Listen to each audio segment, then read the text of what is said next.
আমার নাম বিউটি আক্তার। আমি ছোটখাটো একটা কাপড়ের ব্যবসা করি। আমার সামনে একটু জায়গা আছে, এর মধ্যে কলা, পিঠা, ডিম টুকটাক বিক্রি করি। এ দিয়ে আমার সংসার চলে। আমার ফ্যামিলি 4 জন।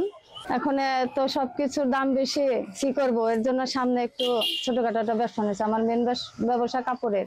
আমি আশেপাশে জানলাম যে সক্ষমে গেছে সবাই, তাদের মাধ্যমে আমিও গেলাম, যাই একটা ফর্ম আনলাম, আয়না পূরণ করে দিলাম। পরে লোকজন আসছে, আসানে আমার দোকান দেখছে, দেখে যা যা মাল সামানা লাগে আমাকে দিচ্ছে।